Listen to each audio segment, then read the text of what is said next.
మరొకసారి మీ మధ్యకి రావటం సంతోషకరం. అందరికీ పేరు పేరున వందనాలు.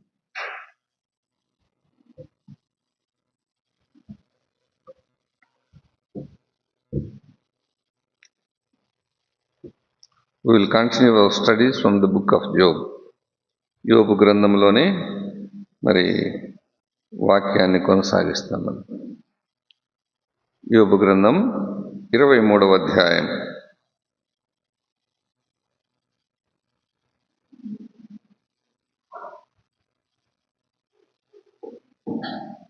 ఇరవై 10, 11, 12 వచనాలు. పాత నిబంధనలో పేజీ సంఖ్య 437. పాత నిబంధనలో పేజీ సంఖ్య 437. 10, 11, 12, 13వ వచనం కూడా చదవండి, పర్లేదు. నేను నడుచు మార్గము ఆయనకు తెలియను. ఆయన నన్ను శోధించిన తరువాత నేను సువర్ణం వలె కనబడుదును. నా పాదములు ఆయన అడుగుజాడలు విడువక నడిచినవి. నేను ఇటు అటు తొలగక ఆయన మార్గమును ననుసరించి తిని. ఆయన పెదవుల ఆజ్ఞను నేను విడిచి తిరగలేదు. ఆయన నోటి మాటలను నా స్వాభిప్రాయం కంటే ఎక్కువగా ఎంచి తిని.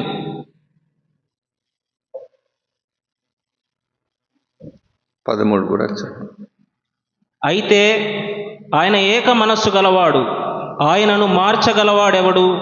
ఆయన తనకిష్టమైనది ఏదో అదే చేయును. చిన్న ప్రార్థన. వాక్యోపదేశంలో ప్రభు సహాయం కొరకు చిన్న ప్రార్థన. పరిశుద్ధుడైన మా తండ్రి, స్తోత్రములు. షాలోమ్ ప్రార్థన మందమైన అనబడిన ఈ సంఘమును బట్టి మేము స్తుతిస్తున్నాము తండ్రి. సంఘములోని పెద్దలందరిని బట్టి, వరప్రసాద్ గారిని బట్టి, వారి కుటుంబం అంతటిని బట్టి, సంఘములో ఉన్న పెద్దలు, పరిశుద్ధులు, పరిచారకులు, ప్రభువా మీ బిడ్డలందరిని బట్టి దేవా స్తోత్రాలు.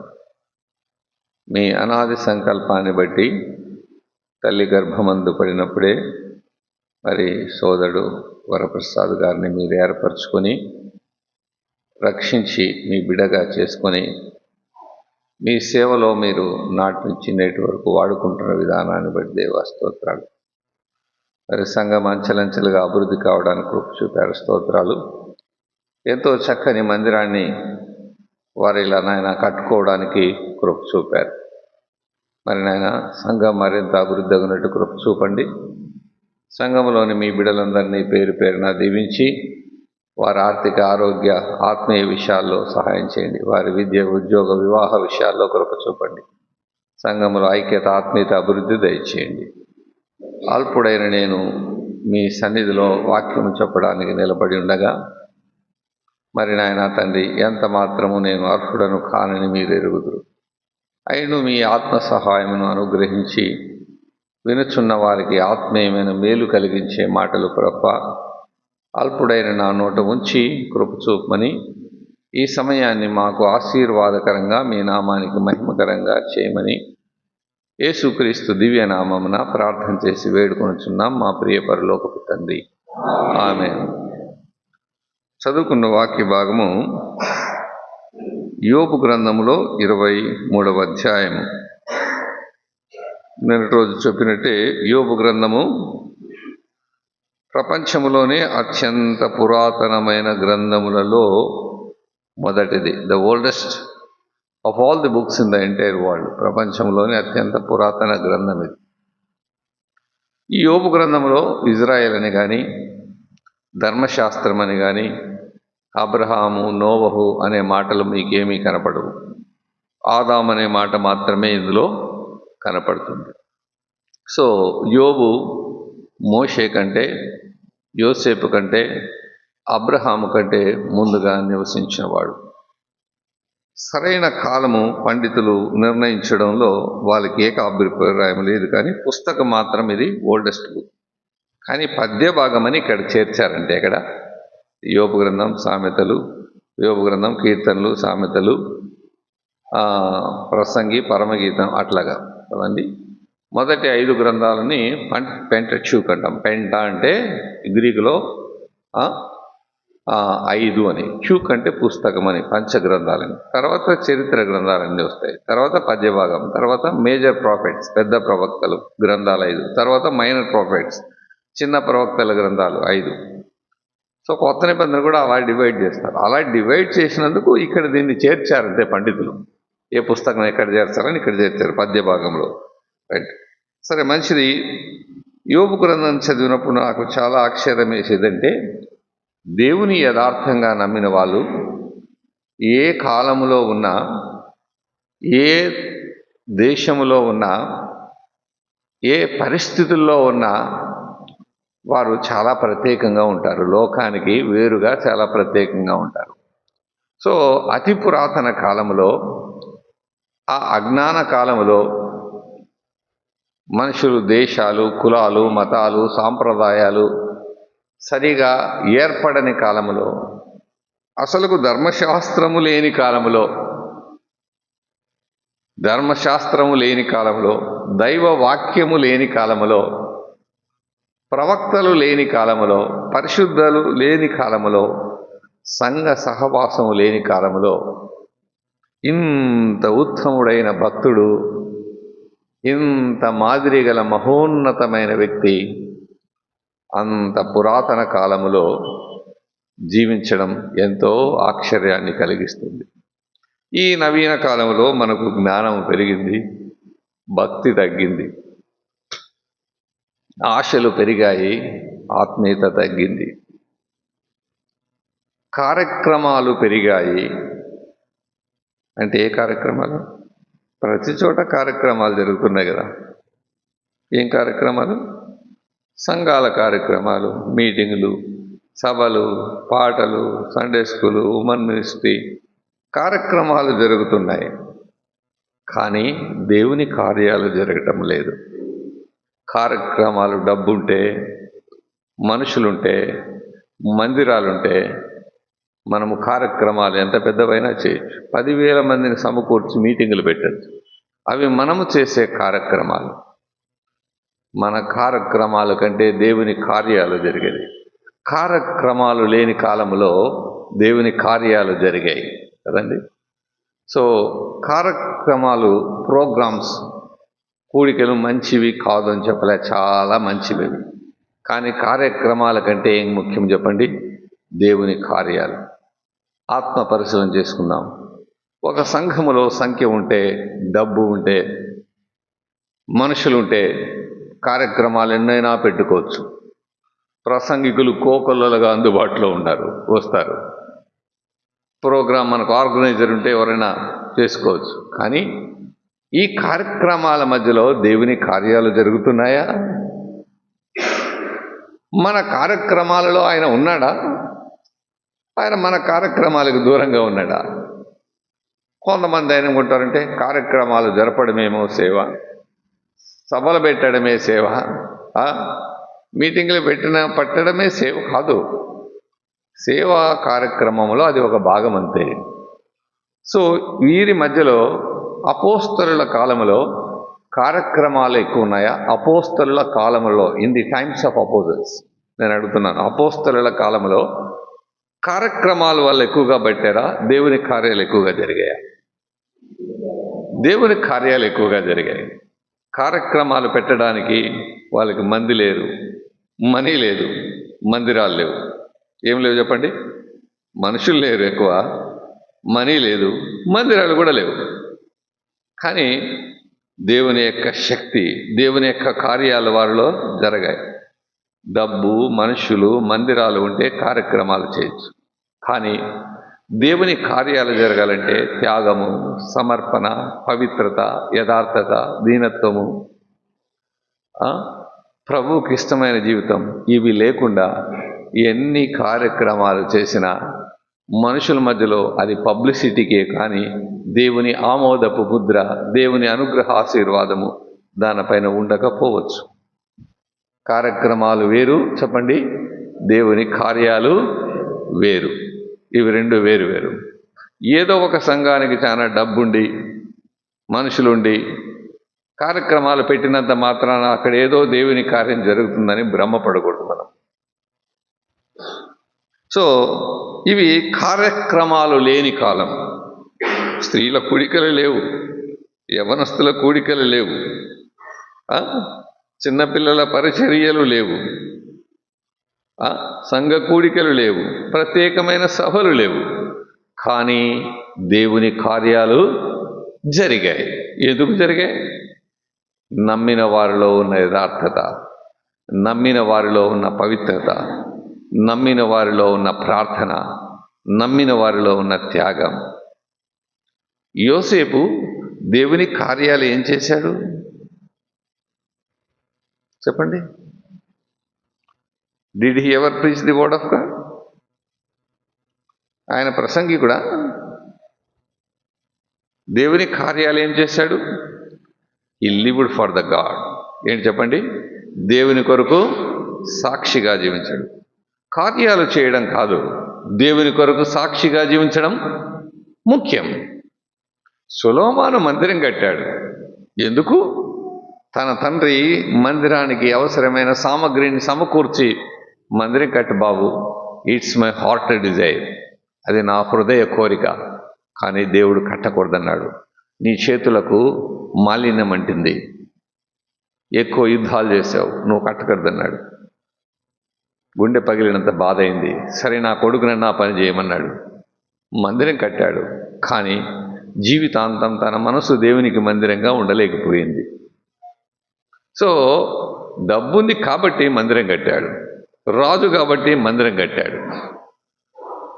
యోసేపు మందిరం కట్టలేదు. తన మనసే దేవునికి మందిరం, తన మనసే దేవునికి మందిరం, తన దేహమే దేవునికి దేవాలయం, తన గుండె దేవునికి గుడి. So living for God is more important than working for God. దేవుని కొరకు నువ్వు కార్యాలు చేయడం కంటే, పని చేయడం కంటే ప్రభు కొరకు జీవించడం ముఖ్యం. It is easier to work for God than to live for God. దేవుని కొరకు పని చేయడం కంటే దేవుని కొరకు జీవించడము చాలా కష్టం. Unfortunately today there are so many people in the world who are working for God without living for Him. అంటే దేవుని కొరకు మేము కార్యాలు చేస్తున్నామనే చెప్పుకునేవారు దేవుని కొరకు జీవించలేదు, స్వార్థముతో జీవిస్తున్నారు. పేరు కొరకు, పలుకుబడి కొరకు, పెత్తనాల కొరకు, అధికారం కొరకు, పబ్లిసిటీ కొరకు, స్వార్థ ప్రయోజనాల కొరకు వారు ప్రాకులాడుతున్నారు. సో కార్యక్రమాలు చేయడం మంచిదే, కానీ దానికంటే ముఖ్యం చెప్పండి, దేవుని కార్యాలు జరగాలి. దేవుని కార్యాలు జరగాలి. మనకు బైబిల్ జ్ఞానం ఎక్కువ, ఆ బైబిల్ని అనుసరించి నడుచుకునేది తక్కువ. మనకు ప్రయాస ఎక్కువ, ప్లానింగ్ ఎక్కువ, ప్రార్థన తక్కువ. కూడికలు ఎక్కువ, దేవుని కృప తక్కువ. ఇది మన యొక్క ఈనాటి క్రైస్తవుల యొక్క దుస్థితి.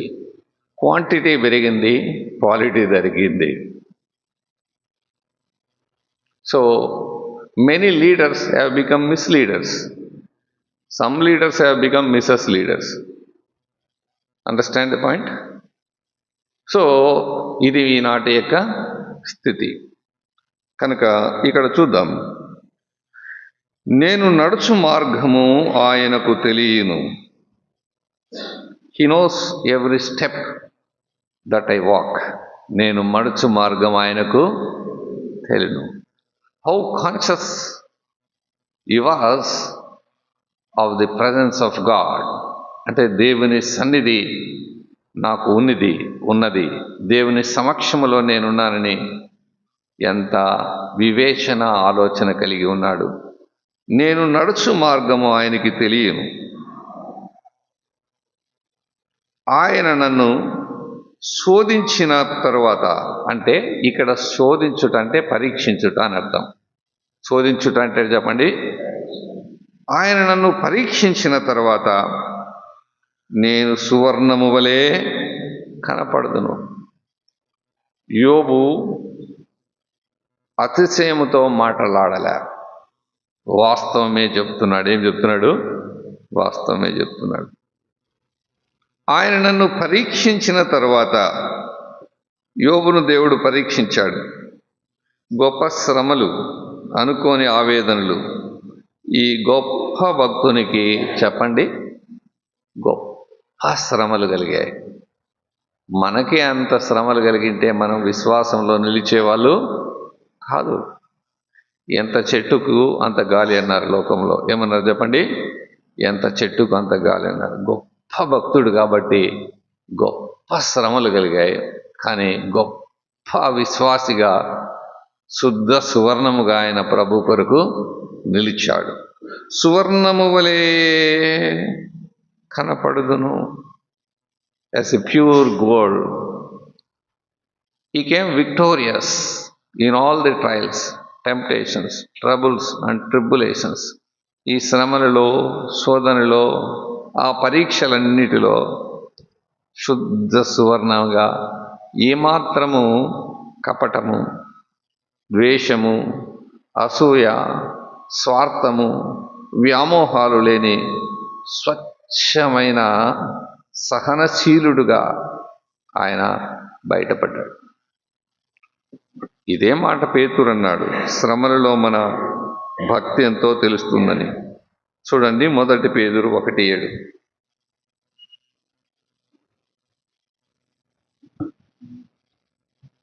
నశించిపోవు సువర్ణము అగ్ని పరీక్ష వలన శుద్ధపరచబడుచున్నది కదా, దానికంటే అమూల్యమైన మీ విశ్వాసము ఈ శోధనల చేత పరీక్షకు నిలిచినదై యేసుక్రీస్తు ప్రత్యక్షమైనప్పుడు మీకు మెప్పును, మహిమయు, ఘనతయు కలుగుటకు కారణమగును.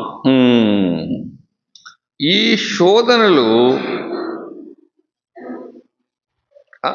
శోధనల చేత పరీక్ష అంటే కలిగే శోధనలు మన విశ్వాసానికి పరీక్ష, మన భక్తికి పరీక్ష, మన సహనానికి పరీక్ష, మన పవిత్రతకు పరీక్ష, మన త్యాగానికి పరీక్ష.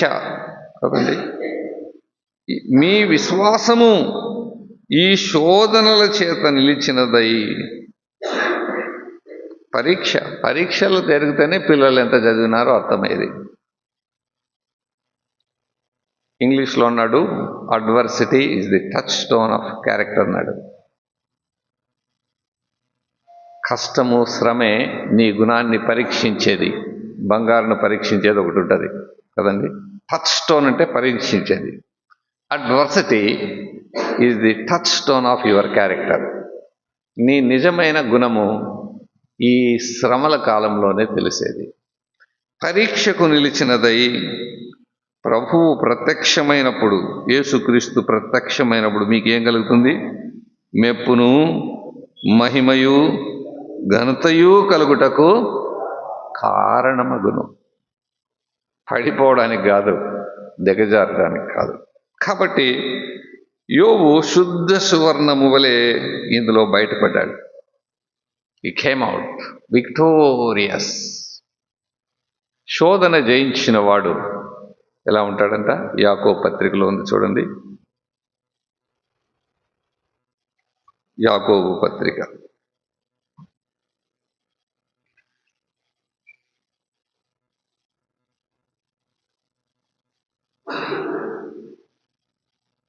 1:12.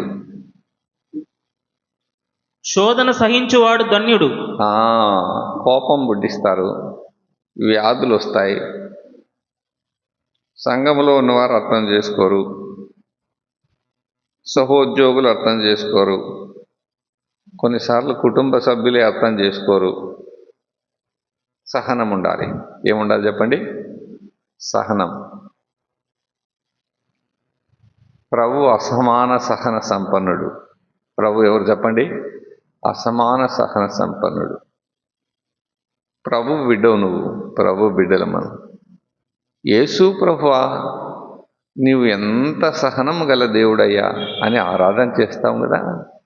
నిన్ను కొడుతుంటే, తిడుతుంటే, దూషిస్తుంటే, ద్వేషిస్తుంటే, ఉమ్మి వేస్తుంటే, దుర్భాషలాడుతుంటే ఎట తట్టుకున్నావయ్యా అని ప్రార్థన చేస్తాం కదా. భర్త ఒక మాట అంటే ఇంట్లో తట్టుకోలేవు, భార్య ఒక మాట అంటే ఇంట్లో తట్టుకోలేవు. మరేంటి ఆ సహనము? ప్రభు యొక్క సహనాన్ని గుర్తు చేసుకునేది ఎందుకు? ఓహో, ఈయన ఎంత బాగా ప్రార్థన చేస్తాడని సంఘస్థులు అనుకోనేక. God is never satisfied with your lip service. ఈ పెదవులు ఈ జనులు పెదవులతో నన్ను గనపరుచుతున్నారు, కానీ వారి హృదయం నాకు దూరముగా ఉన్నది. ఆ ప్రార్థన చేయడం మంచిదే, కానీ అటువంటి సహనం నీలో ఏ కొంచెమైనా లేకున్నప్పుడు దేవుడు ఆ ప్రార్థన అంగీకరిస్తాడా? నీ భాష పాండిత్యము, చక్కని పదజాలము, లేఖన పరిజ్ఞానము, that cannot satisfy God, though it is very interesting to human beings. అది మానవులకు ఆసక్తికరంగా ఉన్నా దేవుడు దాన్ని అంగీకరించాడు. ఆయన సహనాన్ని కొనియాడే మనకు కూడా సహనం ఉండాలి. శోధన సహించువాడు ధన్యుడు, అతడు శోధనకు నిలిచిన వాడై. ధన్యుడు అంటే ఎవరు చెప్పండి? తుఫాన్ వస్తుంది, కొన్ని చెట్లు పడిపోతాయి, కొన్ని చెట్లు ఏంటి చెప్పండి? నిలుస్తాయి. చెట్టు నిలిచిందంటే కొమ్మలు గట్టిగా ఉన్నాయన, లోపల వేరు ఎట్లా ఉంటుంది చెప్పండి? వేరు స్ట్రాంగ్గా ఉంటుంది. అది చెట్టు యొక్క బలము కాండంలో, కొమ్మల్లో కాదు ఉండేది. ఏంటి చెప్పండి? వేరులో. క్రీస్తు యందు మీరు వేరు పారిన వారై అన్నాడు. ఏమంటే చెప్పండి? క్రీస్తు యందు మీరు, కొలొస్సీ పత్రికలో, when we are deep rooted in Christ, ప్రభులో వేరు పారినవైతే ఈ బాహ్యమైనవి మనల్ని కదిలించలేవు. అతడు నిలిచిన వాడై, తుఫాను లాంటి శ్రమలకు యోబు నిలిచిన వాడై, ప్రభు తన్ను ప్రేమించు వారికి వాగ్దానము చేసిన జీవ కిరీటము పొందును. చూసారా? జీవ కిరీటము పొందును. రైట్, మంచిది. ఇక్కడికి తిరిగి వస్తాం యోబు గ్రంథానికి. నా పాదములు, 11వ వచనం ఏంటి చెప్పండి? నా పాదములు ఆయన అడుగుజాడలు విడువక నడిచినవి, నేను ఇటు అటు తొలగక ఆయన మార్గమును అనుసరించి తిని. యెహోషువకు దేవుడి మాట చెప్పాడు, నీవు ఇటు అటు తొలగక ఈ మార్గంలో నడవాలా అన్నాడు. రైట్, ఇప్పుడు ప్రభువు మనకు మాదిరి ఉంచిపోయాడు, ఆయన అడుగుజాడల్లో మనం నడవాలి తెలుసు. మరి పాత నిబంధనలో ధర్మశాస్త్రము లేనప్పుడు, పాత నిబంధన కాలము దేవుడు భౌతికంగా భూలోకానికి రానప్పుడు, ఇప్పుడు మనకు తెలుసు ఏంటి? ప్రభు యొక్క అడుగుజాడల్లో మనము నడవాలి. మరి పాత నిబంధన ఎట్లా? The ultimate goal of a child of God, దేవుని బిడ్డ యొక్క అంతిమ లక్ష్యం ఏంటి చెప్పండి? మంచి ఉద్యోగం చేసుకోవడం కాదు, ఒక మంచి డూప్లెక్స్ ఇల్లు కట్టుకోవడం కాదు, కోట్ల కొలది సంపాదించడం కాదు. మన జీవిత లక్ష్యము ప్రభు యొక్క అడుగు జాడల్లో నడవాలని ఉండాలి. ఏముండాలి చెప్పండి? మీకు తెలుగులో దొరుకుతుంది క్రీస్తు అడుగు జాడల్లో అనే ఒక పుస్తకం, ఇంగ్లీష్లో ఇమిటేషన్ ఆఫ్ క్రైస్ట్ అని. ఇది ప్రపంచ ప్రఖ్యాతిగాంచిన గ్రంథం, బైబిల్ తర్వాత అతి ఎక్కువగా చదవబడిన గ్రంథం. పిల్గ్రిమ్స్ ప్రోగ్రెస్ కంటే ఇంకా ముందుగా ఉన్న గ్రంథం. థామస్ ఏ కెంపిస్ అనే ఒక మంక్ దీన్ని రాశాడు. 150 మంది క్యాథలిక్స్ దీన్ని శ్రద్ధగా చదువుతారు. ఇమిటేషన్ ఆఫ్ క్రైస్ట్ అని ఇంగ్లీష్లో ఉంది, తెలుగులో క్రీస్తు అడుగుజాడల్లోని చిన్నగుంది. ఒక క్రైస్తవ విశ్వాస యొక్క అంతిమ లక్ష్యం, the ultimate goal of a Christian is to walk in the foot steps of our Lord. అదే కదా పేతురు పత్రికలో అన్నాడు. చూడండి, పేతురు పత్రిక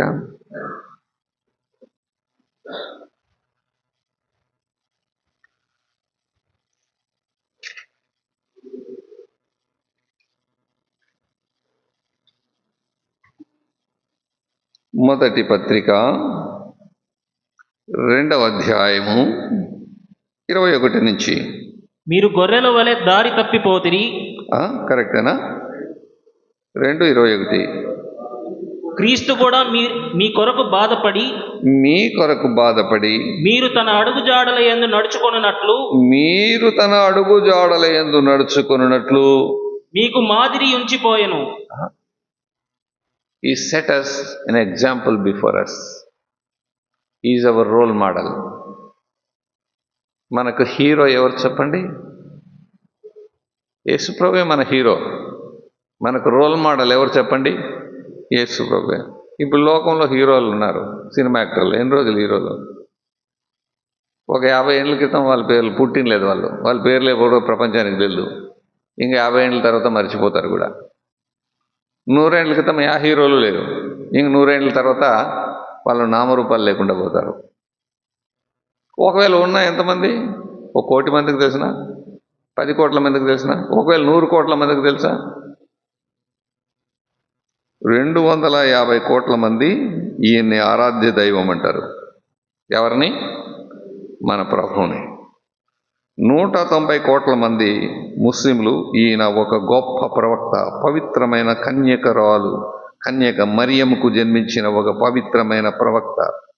మొహమ్మద్ ప్రవక్త కన్యకకు జన్మించలేదు. ఖురాన్ ప్రకారం ఈయన కన్యకకు జన్మించాడు. మొహమ్మద్ ప్రవక్త తిరిగి రాడు. ఖురాన్ ప్రకారము ఈయన తిరిగి వస్తాడు. మొహమ్మద్ ప్రవక్త గొప్ప అద్భుతాలు చేయలేదు. ఖురాన్ ప్రకారం ఈయన చాలా గొప్ప అద్భుతాలు చేశాడు. ఇప్పటికి ఎంతమంది అయ్యారు? 450 కోట్ల మంది ఈయన్ని గౌరవిస్తారు. ఒకరు ప్రవక్తగా, మనము ఆరాధ్య దైవంగా. మిగతా వాళ్ళు నాస్తికులు, ఒక 200 కోట్ల మంది పైగా కమ్యూనిస్టులు ఉన్నారు. వాళ్ళు ఏమంటారు తెలిసిన? Is the first communist. ఈయన మొదటి కమ్యూనిస్ట్. ఎందుకంటే పేదలను దగ్గరకు తీసుకున్నాడు. నిజమైన సామ్యవాదాన్ని స్థాపించినది, సమసమాజాన్ని స్థాపించింది ఆయనే. ఆనాడు అపోస్తలులు పేదలు ఐశ్వర్యవంతులు అని లేకుండా వాళ్ళకున్నది సమానంగా పంచుకున్నాడు. నిజమైన సామ్యవాదము అంటే అందరూ సమానమనే వాదం అక్కడే ప్రారంభమైంది. యేసుప్రభువుని ఎప్పుడు దూషించారు వాళ్ళు కమ్యూనిస్టులు. ఎందుకంటే హీ వాజ్ నెవర్ రిచ్. ఆయన ధనవంతుడు కాదు కదా, భూస్వామి కాదు కదా, ఒక రాజభవనంలో జీవించలేదు కదా, పెళ్లి చేసుకోలేదు కదా. కమ్యూనిస్టులకు పేదలంటే ఇష్టం. ప్రభు కంటే పేదవాడు ఎవరు లేరు. సుంకం కట్టడానికి కూడా చిల్లిగా అవ్వలేదు. సో వాళ్ళు గౌరవిస్తారు. ఇంకా హిందువులు బుద్ధులు కూడా ఆయన గొప్పవాడు అనే వాళ్ళు చాలామంది ఉన్నారు. ఎవరో కొద్దిమంది మతోన్మాతలు విమర్శించవచ్చు. సో ఆయన 2000 సంవత్సరాలు అయిపోయినా 100 కోట్ల మందికి ప్రపంచవ్యాప్తంగా హీరో. ఆయన మనకు రోల్ మోడల్. ఆయన ఎవరు చెప్పండి? Role model. మిగతా వాళ్ళంతా కాలగర్భంలో కలిసిపోయేవారు, కనుమరుగైపోయేవారు. సో తన అడుగుజాడల యందు నడుచుకున్నట్లు. ఎందుకు చెప్పండి? యేసుప్రభు దేవుడు అని నమ్మే చాలా సులభం. ఆయన ఆరాధన చేసి చాలా సులభం. బైబిల్ చదివే చాలా సులభం. ప్రసంగం చేసేది కూడా సులభమే నాకైతే, మీకు కూడా. కానీ the most difficult thing in the life is to walk in his foot steps. చాలా అతి కష్టమైన పని ఏంటంటే చెప్పండి? ప్రభు యొక్క అడుగుజాడల్లో నడవడం. సేవ చేయడం సులభం, సంఘాలు కట్టడం కూడా సులభమే నా దృష్టిలో. ఎవరో 10 మంది 20 మంది 50 మంది 30 మంది ఇవన్నీ సులభం. కానీ ఆయన అడుగుజాడల్లో నడచడము చాలా కష్టం. కాబట్టి ఆయన మనల్ని తన అడుగుజాడల్లో నడవాలని కోరుకుంటున్నాడు. యేసు ప్రభు తన సువార్త సేవ ప్రారంభించినప్పుడు నన్ను నమ్మండి అని చెప్పలేదు, క్రైస్తవులు కండి అని చెప్పలేదు, ఫాలో మీ అన్నాడు. ఏమన్నాడు చెప్పండి? నన్ను వెంబడించుడి అన్నాడు. అన్నాడా లేదా చెప్పండి? ఆయన వెంబడించడం అంటే ఏంటి చెప్పండి? To walk in his foot steps. ఆయన అడుగుజాడల్లో నడవడం. ఒక వ్యక్తి ఎంత చక్కగా ప్రార్థన చేస్తాడో, ఎంత చక్కగా ఆరాధన చేస్తాడో, ఎంత చక్కగా వాక్యం చెప్తాడో, ఎంత అందంగా ఉన్నాడో, ఎంత మంచిగా మాట్లాడతాడో, ఎంత ఐశ్వర్యం కలిగి ఉన్నాడో, ఎంత జ్ఞానం కలిగిన వాడో అనేటివి సాటి మనుషులకు ముఖ్యం. కానీ ఒక మనిషి ఎంతవరకు తన అడుగుజాడల్లో నడుస్తాడనేది ప్రభువుకు ముఖ్యం. మీరేమంటారు? ఎంతవరకు ప్రభు అడుగుజాడల్లో మనం నడుస్తున్నామని ఆత్మ పరిశీలన చేసుకున్నామా? సిగ్గుతో తలంచుకొని నీ అడుగుజాడల్లో నడచలేకపోయినాను ప్రభువా, నీవంటే అభిమానమే, నీవంటే ఇష్టమే, నీవంటే ప్రాణమే, కానీ నీ అడుగుజాడల్లో నడవలేకపోయినాను ప్రభువా అని తల వంచుకొని ప్రార్థన చేస్తాము. కనీసం ఆ పశ్చాత్తాపమైన ప్రభువును సంతోష కలిగిస్తుంది. ఆ పశ్చాత్తాపమైన దట్ రీగ్రెట్ అట్లీస్ట్, ఆ విచారమైన కదండి ప్రయత్నిస్తాం.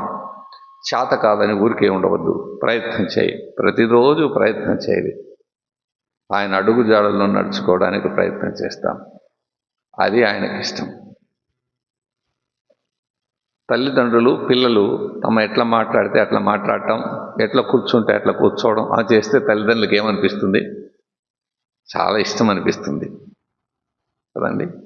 తమ రూపురేఖల్లో ఉండే పిల్లల్ని చూస్తే ఏమొస్తుంది? తల్లిదండ్రులకు చాలా భక్తి గల తల్లిదండ్రులు వాళ్ళు ఎలా ప్రార్థన చేస్తే పిల్లలు అలా ప్రార్థన చేయడం, ఎలా వాక్యం చెప్తే అలాగ వాక్యం చెప్పడం, ఎలాగ విధేయులుగా మంచివారుగా ఉంటే అలా పిల్లలు ఉండడం అనేది వారికి అంతకైనా సంతోషం కలిగించేది ఏముంది? అదే ప్రభువు కోరుకునేది నీలో. ప్రభువు కోరుకునేది నీలో.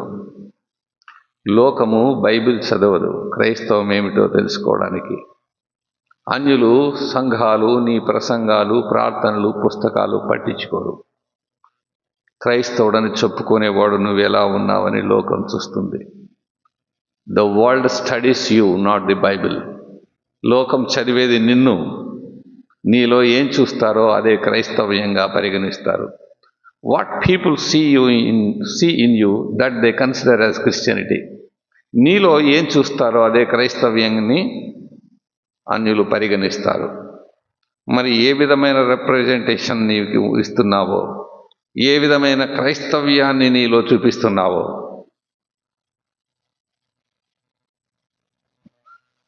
నా పాదములు ఆయన అడుగుజాడులు విడువక నడిచినవి. నాకు ఇక ఒంటరి ఏంటంటే, కొత్త నిబంధనలో ప్రభు మనకు ఒక మార్గాన్ని చూపించాడు. ఆయన కనపడ్డాడు, శిష్యులు ఆయన అడుగుజాడల్లో నడిచాడు. పౌలు కూడా నేను క్రీస్తును పోలి నడుచుకోవాలనే ఆయన తపన కదండి.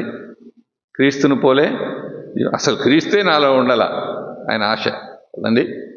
భక్తుల కోరికంతా అదే. పౌలు అన్నాడు ఒక సవాలు సంఘాలకి, నేను క్రీస్తును పోలి నడుచుకున్న ప్రకారము మీరు నన్ను పోలి నడుచుకోండి. ఈ రోజుల్లో ఎంతమంది ప్రసంగికులు ఈ మాట చెప్పగలరు? ఎంతమంది సంఘ నాయకులు ఈ మాట చెప్పగలరు?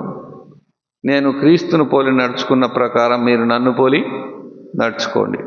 ఇలా చెప్పడానికి మనకు గట్స్ ఉన్నాయా? చెప్పినా మనస్సాక్షికి విరుద్ధంగా చెప్తారు కదా. పౌలు అంతిమ లక్ష్యం ప్రభువుని పోలి నడుచుకోవాలని. నేను క్రీస్తును పోలి నడుచుకున్న ప్రకారం మీరు నన్ను పోలి నడుచుకోండి. ఏం సమాధానం చెప్పగలము? ఇప్పుడు మనము పైకెత్తబడిన తర్వాత, పునరుత్థానం చెందిన తర్వాత, ప్రభు రాజ్యములో పరలోకంలో ఉన్న తర్వాత ఆయన్ను పోలి ఉందమంట. ఆయన పోలి ఉండాలా? ఇలాంటి పాప శరీరాన్ని కలిగి ఉండాలా? ఇలాంటి మలినమైన శరీరాన్ని కలిగి ఉండాలా? ఏం కలిగి ఉండాలి? ఎలా ఉండాలి? మనము ఆయన పోలి ఉంటాము. మరి ఇప్పుడు మనకి ఆయనకి పోలిక లేదా? ఇప్పుడేమో పోలిక లేదు, అప్పుడేమో పోలిక కావాలా? అదేం ఆశ? సో పాత నిబంధనలో ప్రభు కనపడలేదే, ధర్మశాస్త్రము లేదే, మనుషులు ఎలా ఉండాలని దేవుడు ఎవరికి ఏమి చెప్పలేదే. మరి ఎలాగా ఆయన అడుగుజాడల్లో నడిచాడు? ఒక భక్తుడు అన్నాడు, అసలుకి ఆయన అడుగుజాడలు ఏంటో గుర్తుపట్టలేము, ఆయన మార్గం ఏంటో కూడా తెలియదు అన్నాడు. ఈయనేమన్నాడు? నా పాదములు ఆయన అడుగుజాడలు విడువక నడిచినవి, నేను ఇటు అటు తొలగక ఆయన మార్గము అనుసరించి తిని అన్నాడు. ఎవరు?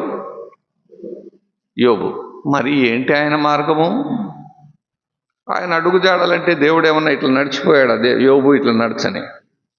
పోనీ దేవుడు ఏమన్నా మరి ఒక గ్రంథం పెట్టాడా ఇట్లా ఉండాలని? లేదు కదా. ఎవరన్నా ప్రవక్త చెప్తున్నాడా ఇట్లా ఉండాలని? మరి ఎట్లా ఆయన పోలి నడుచుకున్నాడు? ఆయన అడుగుజాడల్లో నడిచాడు. హనోకును ఫాలో అయ్యాడు. అంటే హనోకును ఫాలో అయ్యాడు, కరెక్టు. హనోకు దేవునితో నడుచు కదండి, పిల్లలకంటూ దేవునితో నడిచాడు, రైట్. మరి యోబు హనోకు ముందా హనోకు తర్వాత అనేది కూడా మనకు తెలియదు, సరేనా? హానోకును గురించి ఒక గ్రంథం కూడా లేదు కదండి. సరే, హనోకు ఎలాగ జీవించాడో యోబు అలాగా జీవించాడు అని మీరు అనుకుంటున్నారు, మనం అనుకున్నా తప్పులేదు, నేను కాంట్రవర్స్ చేయను. హనోకును గురించి యోబుకు తెలుసో తెలియదో? హనోకు ఏ ప్రాంతంలో ఉన్నాడో యోబు ఏ ప్రాంతంలో ఉన్నాడో, ఆయన ఏ కాలంలో ఉన్నాడో యోబు ఏ కాలంలో ఉన్నాడో మనకైతే ఆధారం లేదు. మనం గెస్ చేయొచ్చు, గెస్ చేయడంలో తప్పు లేదు, రైట్. సో నేను ఇటు అటు తొలగక ఆయన మార్గమును అనుసరించి తిని. ఇప్పుడు కీర్తనల గ్రంథంలో భక్తుడు ఏమంటున్నాడో చూడండి.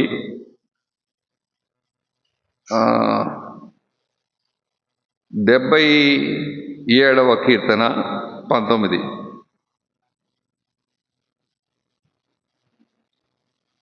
నీ మార్గం సముద్రంలో నుండెను, నీ త్రోవలు మహాజలములలో ఉండెను, నీ అడుగు జాడలు గుర్తింపబడక ఉండెను. చూసారా?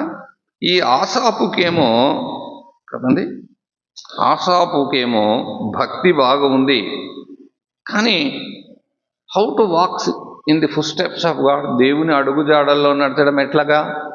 ఆయన అడుగు జాడలు గుర్తింపబడక ఉండెను కదా, ఆయన మార్గము సముద్రములో ఉండెను. అంటే కొన్నిసార్లు ఈ అమ్మాయిని పెళ్లి చేసుకోవడం దైవచిత్తమా కాదని తెలీదు, ఈ అబ్బాయిని మా కూతురికి పెళ్లి చేసుకోవడం దైవచిత్తమా కాదని తెలీదు, ఫలాని సంఘానికి మనం వెళ్ళాలా వద్దా, ఫలాని స్థలం కొనుక్కోవాలా వద్దా అనేది మనకు తెలియదు. కొన్నిసార్లు దేవుని మార్గము మన జీవితం విషయంలో మనకు తెలియదు, ఆయన అడుగుజాడలు మనకు కొన్నిసార్లు గుర్తుపట్టలేము. కానీ యోబుకు చాలా స్పష్టంగా తెలిసింది. ఇప్పుడు ధర్మశాస్త్రమే ఉండవలసిన పని లేదు భక్తిగా నడుచుకోవడానికి. నీవు వ్యభిచరించకూడదని ధర్మశాస్త్రంలో ఉంది, అంతేనా? మరి ధర్మశాస్త్రం లేనప్పుడు యోసేపు ఎందుకు అలా పాపం చేయకుండా ఉన్నాడు? పోనీ ఎవరు చెప్పారు ఆయనకి? చేస్తే చూసేది ఎవరు?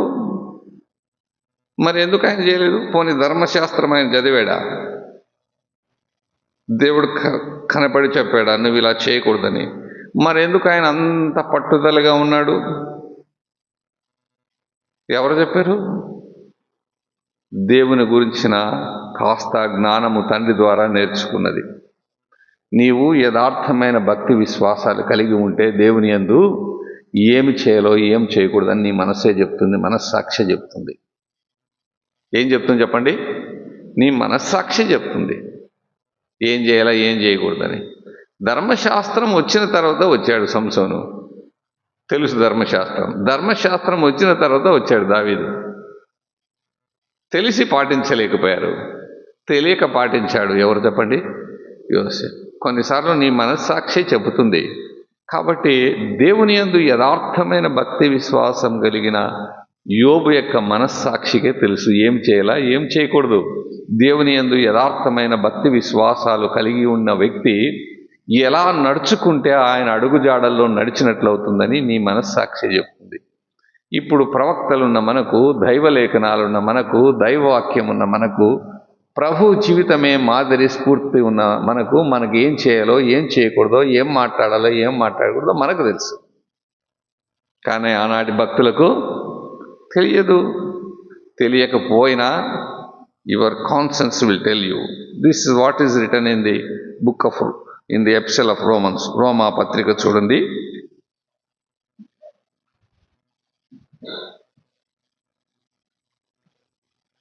రోమా పత్రిక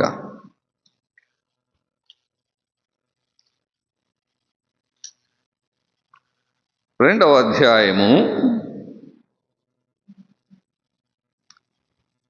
14వ వచనము. ఇక్కడ ప్రారంభం నుంచి ధర్మశాస్త్రము గురించే రాయబడింది. ఈ అధ్యాయం అంతా దాదాపు ధర్మశాస్త్రమును గురించే రాయబడింది.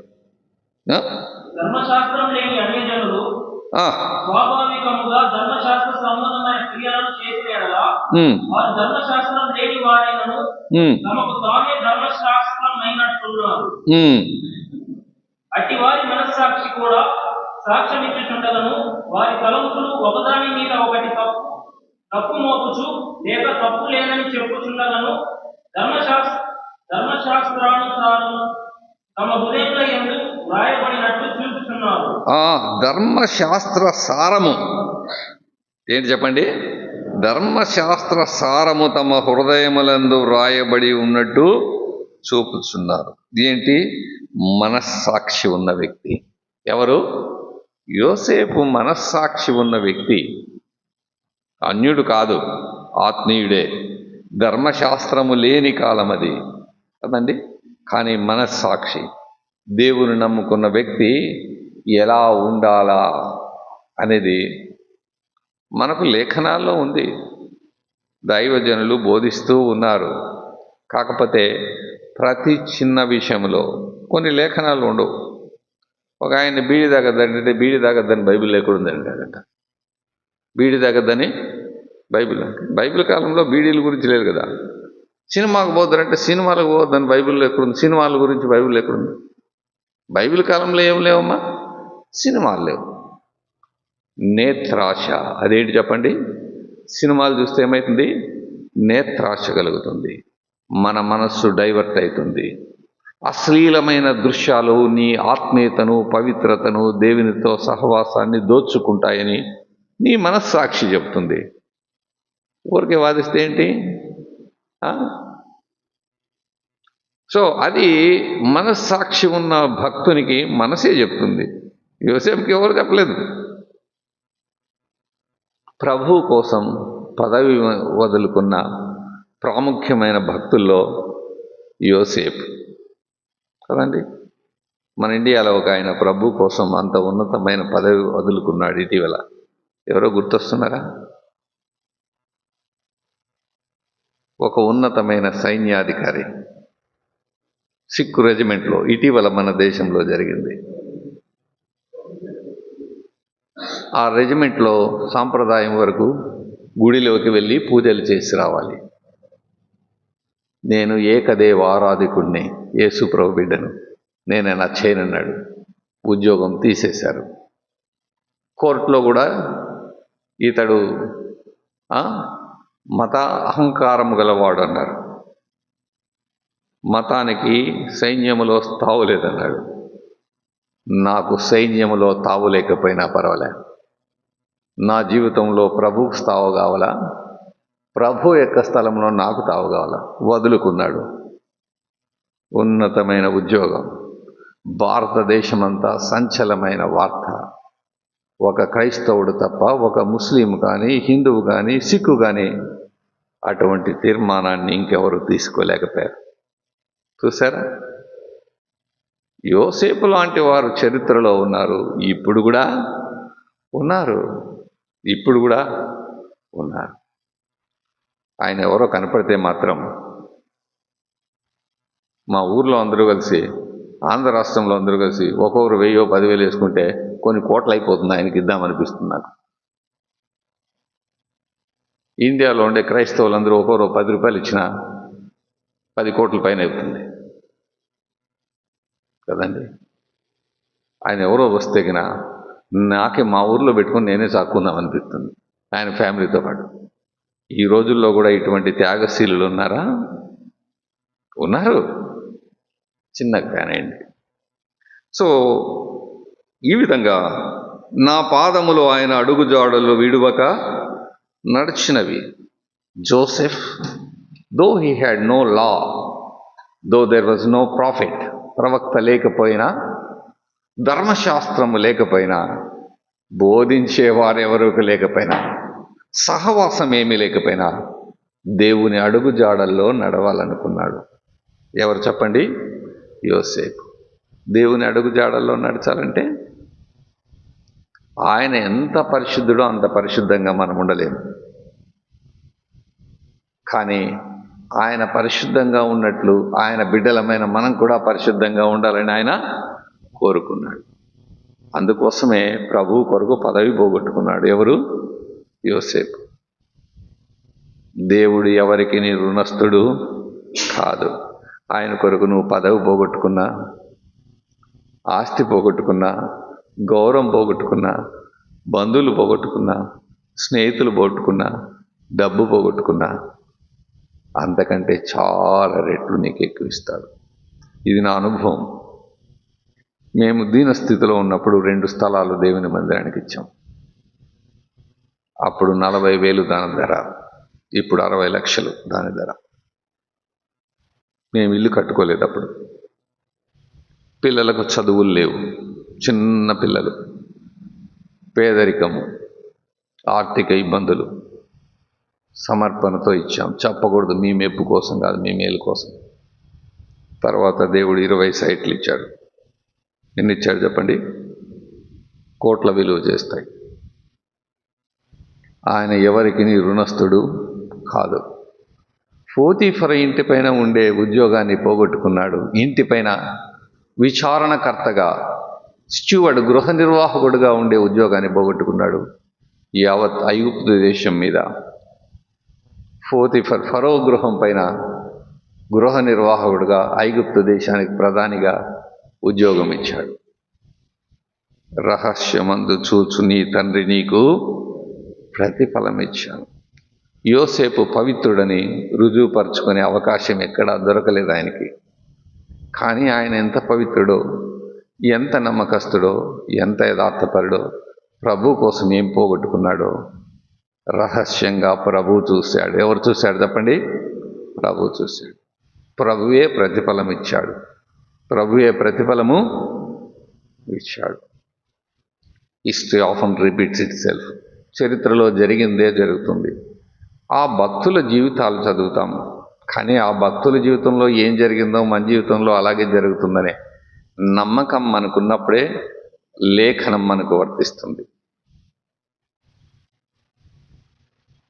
మనకందరికీ ప్రభు నుంచి పొందుకోవాలనే ఆశ ఉంటుంది, కానీ పోగొట్టుకోవాలనే ఆత్మీయత మనకుండదు.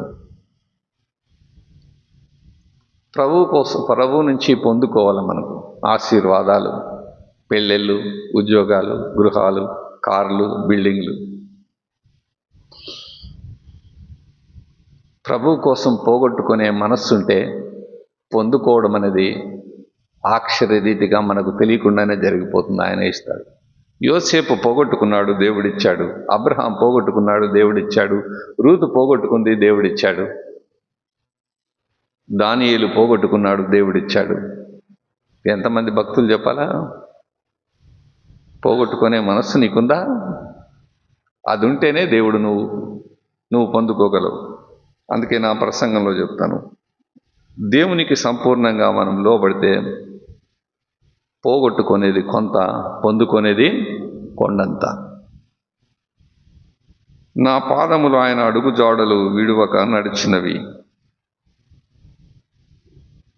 ఆ అడుగు జాడల్లో ముళ్ళ కంపలున్నా, ముళ్ళ కిరీటమే ఉన్నా, శ్రమలున్నా, కటిక దారిద్రమున్నా, పేదరికమున్నా, కష్టాలున్నా, కన్నీరున్నా, అవమానాలున్నా, ఆవేదనలున్నా, పౌలు వలె, తిమోతి వలె, భక్తుల వలె నా పాదములు ఆయన అడుగు జాడలు విడువక నడిచినవి. ఆ ఇరుకు మార్గములో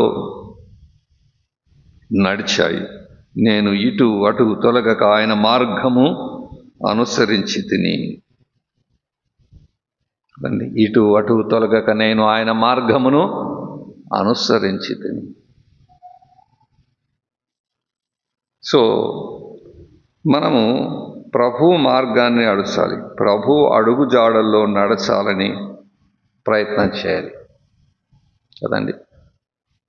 very often or sometimes our inability to walk in the footsteps of Christ must make us shed our tears.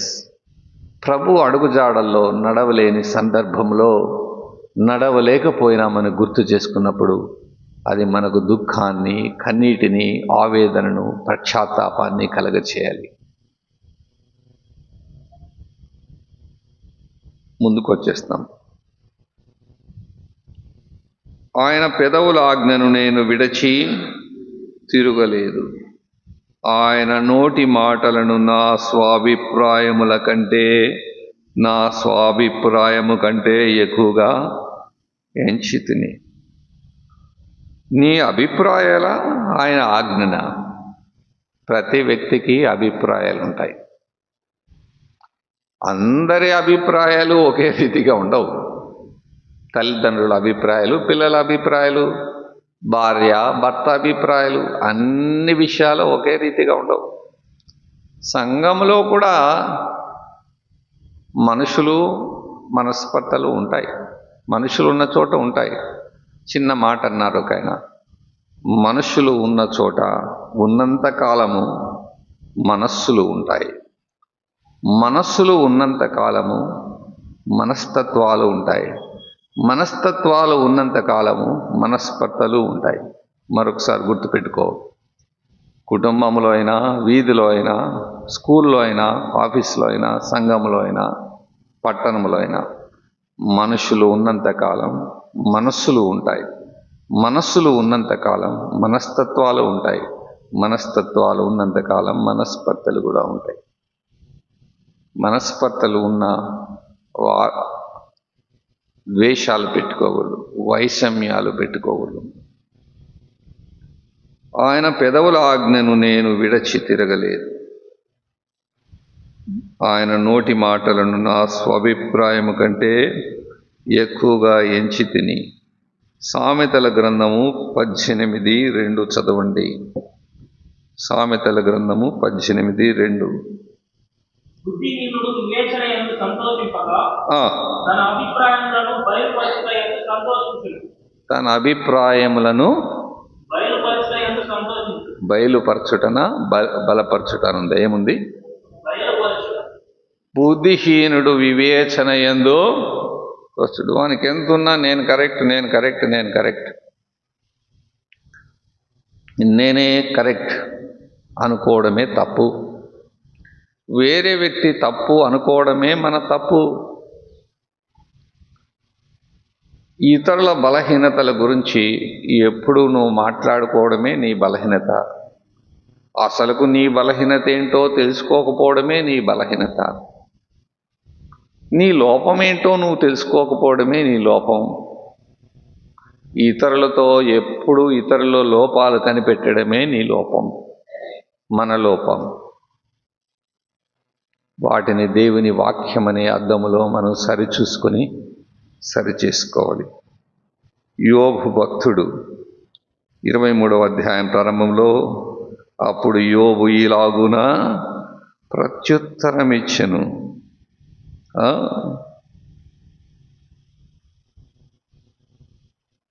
10వ వచనం నుంచి మనం చదివాం. నేను నడుచు మార్గము ఆయనకు తెలియను. ఆయన నన్ను శోధించిన తర్వాత నేను సువర్ణము వలె కనపడుదును. ఎప్పుడు? శోధించిన తరువాత. నా పాదములు ఆయన అడుగు జాడలు విడువక నడిచినవి. నేను ఇటు అటు తొలగక ఆయన మార్గమును అనుసరించి తిని. ఎన్నిసార్లు ఇటు అటు పోయినామో.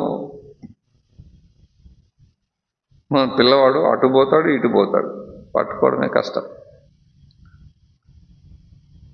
పిల్లోడు పక్కకు పోతే ఎక్కడ పడిపోతాడని తల్లి గాబరాతో పోయి, తల్లి పడుతుందేమో అని భయం, ప్రేమతో గాబరాతో పోయి పట్టుకుంటుంది. ఎందుకు? పిల్లోడు పడిపోతాడని. తండ్రి, అమ్మమ్మ, నానమ్మ, తాత, పెద్దవాళ్ళు, ఇంట్లో ఉన్నవాళ్ళు పిల్లవాడు పడిపోతాడేమో అని అటు ఇటు పోయి పట్టుకుంటారు. ఎన్నిసార్లు మనము అటు ఇటు పోతున్నాడు, ప్రభు ప్రేమతో వచ్చి పట్టుకున్నాడు. పడిపోతావు నాయనా, దెబ్బలు తగులుతాయి నాయనా, అపాయం కలుగుతుంది నాయనా, అవమానం కలుగుతుంది నాయనా, అపకీర్తి కలుగుతుంది నాయనా, అనారోగ్యం వస్తుంది నాయనా, నష్టపోతావు బాబు, చెడిపోతావురా నాయనా అని ఎన్నిసార్లు ప్రేమతో కూడిన తన హస్తాలు చాపి ఆయన మనల్ని పట్టుకున్నాడు. పరిగెత్తిపోతున్న బాలుని పట్టుకున్నట్లు పట్టుకున్నాడు. ఆయన చేయి చాపి నన్ను పట్టుకొనెను అన్నాడు. ఎవరు? దావీదు అన్నాడు కీర్తనలో, చేయి చాపి నన్ను పట్టుకొనెను. పౌలే అన్నాడు, నేను ఆయన చేత పట్టబడితిని అన్నాడు. ఎక్కడ? ఫిలిప్పీ పత్రికలో. ఎఫ్రాయిమును చేయి పట్టుకుని వానికి నడక నేర్పిన వాడను నేనే అన్నాడు. సో మనం పడిపోకుండా ప్రభు ప్రేమతో కాపాడినాడు, ఇక ముందు కూడా కాపాడుతాడు. ఆయన సహనాన్ని, దీర్ఘశాంతాన్ని మనం నిర్లక్ష్యం చేయకుండా మన సంగతి అంతా ఆయన సన్నిధిలో మనం చెప్పుకొని ప్రతిరోజు ప్రార్థన చేస్తూ ఆత్మ పరిశీలన చేసుకుంటూ ఆయన అడుగుజాడల్లో నడిచి ఇతరులు ఏమనుకుంటారో అనే మొహమాటం లేకుండా ఆయనకు ఇష్టలై జీవించడమే మన ఇష్టమై ఉండాలి. అది కష్టం అనిపించినా నష్టం అనిపించినా ఆయనకి ఇష్టలు కాకపోతే ఎవరికి ఇష్టమైనా ఏం ప్రయోజనం లేదు. ఆయన ఆశీర్వాదము, ఆయన అనుగ్రహము పొందకపోతే ఎవరి దయాదాక్షిణ్యాలు పొందినా నష్టం లేదు. ఆయన మన పక్షమునుంటే ఎవరు మనకు విరోధం ఉన్నా పర్వాలేదు. ఆయన మనకు తోడై ఉంటే ఎవరు మనల్ని ఎడబాసినా పర్వాలేదు. ప్రభు మనల్ని ప్రేమించి మన కొరకు ప్రాణం పెట్టాడు, సర్వస్వాన్ని దారపోశాడు. నిరుపేదగా, నిరాడంబరంగా, నిస్వార్థంగా, నిష్కలంకుడుగా, నిందారహితుడుగా ఉన్నాడు. ఆ ప్రభుని క్షణక్షణం మన మనసులో స్మరిస్తూ, ధ్యానిస్తూ, తరిస్తూ ఆయన పోలి నడుచుకున్నారని తరిస్తాం. ఆయన నమ్ముకొని ఆయన కొరకు సాక్షులుగా జీవిస్తాం. ప్రభు ఈ మాటలు దీవించుగాక.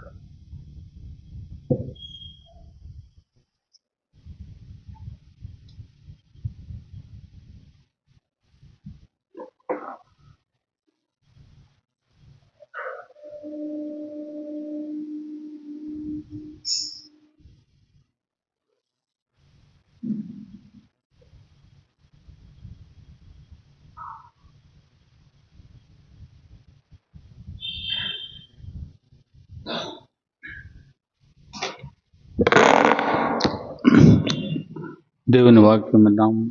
దేవుడు తన దాసుని తన ఆత్మతో నింపి అమూల్యమైన జీవము కలిగిన ఆయన మాటలు మనకు అందించారు. వాక్యాన్ని హృదయంలో పెట్టుకుని అనుసరిద్దాం. దేవుని అడుగుజాడల్లో నడవటానికి ప్రయత్నం చేద్దాం. దేవుని దాసులు తన మెల్లని స్వరంతో చక్కటి ఆత్మీయ పాఠాలు మన హృదయాలకు ఎక్కించాడు. ఇది దేవుని కృపని నేను విశ్వసిస్తున్నాను. దేవుని దాసుల ద్వారా దేవుడు మనతో మాట్లాడాడు కాబట్టి ప్రభువును పోలి నడవటానికి, ఆయన అడుగుజాడల్లో మనం నడవటానికి, అటు ఇటు తిరగకుండా ప్రభు బిడ్డలుగా మనం జీవించడానికి తీర్మానం చేసుకున్నాం. మరి గత 2 దినాల నుంచి మామిడి పాములో దేవుని వాక్యము అందించి అక్కడ సంఘమును, అనేకమైన దైవ సేవకులను, చుట్టుపక్కల నుంచి వచ్చినటువంటి విశ్వాసులను ఆత్మీయంగా బలపరిచి, అలాగే మనల్ని ప్రేమించి మన సంఘానికి వచ్చి ఆత్మీయ ఆహారం అందించినటువంటి సేవకులు గోపాల్ రెడ్డి గారికి వందనాలు చెల్లిస్తున్నాము. చిన్న ప్రార్థన చేసుకుని ముగించుకున్నాము. సర్వాధికారైన దేవ, మహిమలైన తండ్రి, మీ ఘనమైన నామమున స్తోత్రం చెల్లిస్తున్నాం. మమ్మల్ని ప్రేమించి మీ దాసుని మా మధ్యలోకి తీసుకొచ్చినందుకు నాయన మీకు స్తోత్రం చెల్లిస్తున్నాం. లోతైన సత్యాలు ప్రభువా, జీవితానికి అవసరమైన అమూల్యమైన సత్యాలు మీ దాసుని ద్వారా మాకు అనుగ్రహించారు. మీకు స్తోత్రం చెల్లిస్తున్నాం. దేవా, మీ లేఖన భాగాలు తవ్వుతుంటే ఎంత ఆత్మీయ అర్థము, లోతైన విషయాలు లోపల ఉన్నాయో మాకు అర్థమవుతుంది. ప్రతి వచనంలో, ప్రతి మాటలో దాగి ఉన్న సత్యాలను ప్రభువా మీ దాసుని ద్వారా మాకు అనుగ్రహిస్తున్నారు. మీకు స్తోత్రం చెల్లిస్తున్నాం. దేవా, మీ దాసుని నిండారులుగా దీవించండి. మంచి ఆరోగ్యం, బలం, శక్తి దయచేయండి. మీ సేవ ప్రభువా చేస్తుండగా మీ కృపగల హస్తంలో భద్రపరచండి. కుటుంబాన్ని ఆస్వాదించమని వేడుకుంటున్నాం. దూర ప్రయాణాలు చేసి సంఘాలను మీ వాక్యం ద్వారా బలపరుస్తున్నారు. మీ దాసుని జ్ఞాపకం పెట్టుకోండి. ప్రయాణాల్లో తోడుగా ఉండమని వేడుకుంటున్నాం. సహాయం దయచేయండి. ప్రేమ కలిగిన దేవా, మీకు స్తోత్రం చెల్లిస్తున్నాం. మా సంఘంలో నాయన ఈ రాత్రి కూడి వచ్చిన ప్రియులందరిని బట్టి నాయన మీకు స్తోత్రం చెల్లిస్తున్నాం.